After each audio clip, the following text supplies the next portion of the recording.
இந்த உலகத்தையே கிழக்கு மேற்குன்னு ரெண்டா பிரிக்கிறது இந்த கோடுன்னு சொன்னா நம்ப முடியுதா? இந்த கோட்டுக்கு இந்த பக்கம் கிழக்கு, அந்த பக்கம் மேற்கு. இந்த ஒரு கோடு தான் உலகம் முழுக்க நேரத்தை தீர்மானிக்குது. டைம் ஜோன் ஒன்னு ஆரம்பிக்கிறதும் இங்கதான், அது முடியறதும் இங்கதான். இப்ப நான் எங்க இருக்கேன்னா லண்டன்ல கிரினிச் அப்படின்ற பிளேஸ்ல இருக்கேன். GMT அதாவது கிரினிச் மீன் டைம் ஆரம்பிக்கிறது இங்கதான். நம்ம ஸ்கூல்ல எல்லாம் லாட்டிடியூட் லாங்கிடியூட்னு படிச்சிருப்போம். இந்த லாட்டிடியூட் கண்டுபிடிக்கிறது ஈஸி, நார்த் சவுத் அது நீங்க வானத்துல இருக்க ஸ்டார்ஸ் வச்சே கண்டுபிடிச்சிடலாம். ஆனா இந்த லாங்கிடியூட் கிழக்கு மேற்கு கண்டுபிடிக்கிறது ரொம்ப ரொம்ப கஷ்டம். இன்னைக்கு கூகுள் மேப், ஜிபிஎஸ்னு நிறைய ஃபெசிலிட்டிஸ் வந்துருச்சு. ஆனா 1700கள்ல கடல்ல பயணிக்கிறவங்க ரொம்ப ரொம்ப கஷ்டப்பட்டிருக்காங்க. இந்த லாங்கிடியூட் தெரியாம எக்கச்சக்க ஆக்சிடென்ட்ஸ் நடந்திருக்கு. லாங்கிடியூட் சரியா தெரிஞ்சா கடல்ல சரியா பயணிக்க முடியும் அப்படின்றதுக்காக 1675ல கிங் சார்ல்ஸ் II இந்த யூகேவோட ராஜா இந்த ராயல் அப்சர்வேட்டரிய கிரினிச்ல ஆரம்பிக்கிறாரு. இங்க இருக்க சயின்டிஸ்ட் எல்லாம் என்ன பண்றாங்கன்னா டெலஸ்கோப் யூஸ் பண்ணி சூரியனோட மூவ்மெண்ட்டை கணிச்சு நிலாவையும் நட்சத்திரங்களையும் மேப் பண்ணி ஒரு ஆவரேஜ் டைம் கண்டுபிடிக்கிறாங்க. அதை தான் கிரினிச் மீன் டைமா உருவாக்குறாங்க. இதை வச்சு ஒரு கற்பனையான ஈஸ்ட் வெஸ்ட் லைன் உருவாக்குறாங்க.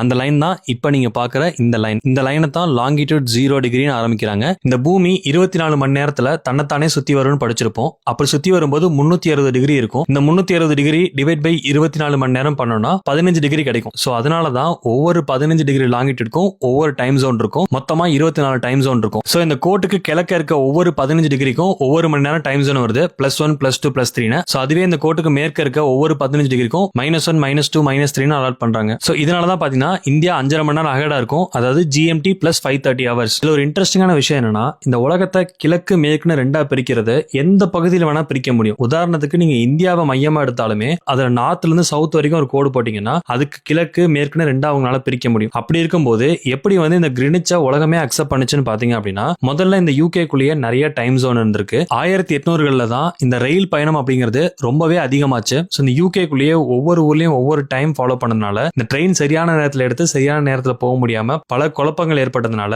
யூகேவும் ஒரே டைம்ல இருந்தா இந்த ட்ரெயின் மூவ்மெண்ட் ஈஸியா இருக்கும்னு இந்த கிரினிச் மீன் டைம் யூகே ஃபுல்லா ஃபாலோ பண்ண ஆரம்பிக்கிறாங்க. அதே டைம்ல 72% கடல் வர்த்தகம் இந்த கிரினிச் மீன் டைம் டிபெண்ட் பண்ணி தான் இருந்திருக்கு. இந்த 1800 காலகட்டத்தில் இந்த பிரிட்டன் உலகத்துல நிறைய ஊரை ஆட்சி பண்ணதுனாலையும் அமெரிக்கா மாதிரியான நாடுகள் இந்த கிரினிச் மீன் டைம் ஆல்ரெடி ஃபாலோ பண்ணதுனாலையும் 1884ல 25 நாடுகள் சேர்ந்து இன்டர்நேஷனல் மெரிடியன் கான்ஃபரன்ஸ்னு அமெரிக்கால இருக்க வாஷிங்டன் டிசில நடத்துறாங்க. அதுல உலகத்துக்கே காமனான டைம் வேணும்னு சொல்லிட்டு இந்த கிரினிச்சை காமனான பிளேஸ்னு வச்சு இந்த GMT காமனான டைமா கொண்டு வராங்க. இதுல ஒரு விஷயம் என்னன்னா இந்த கான்ஃபரன்ஸ் அட்டன் பண்ண 25 கண்ட்ரில ஜப்பானையும் ரஷ்யாவை தவிர மத்த எல்லா நாடுமே இந்த யூரோப்லயும் அமெரிக்காவிலும் தான் இருக்கு. சோ ஒரு குறிப்பிட்ட பகுதியை சேர்ந்த 23 நாடு சேர்ந்து இந்த உலகத்தோட டைமையே நிர்ணயிச்சிருக்காங்க. இந்த அப்சர்வேட்டரி வெளியவே 24 மணி நேரத்தையும் காட்டுற ஒரு வாட்ச் வச்சிருக்காங்க. நான் இது வரைக்கும் அப்படி ஒரு வாட்சை பார்த்ததே இல்லை.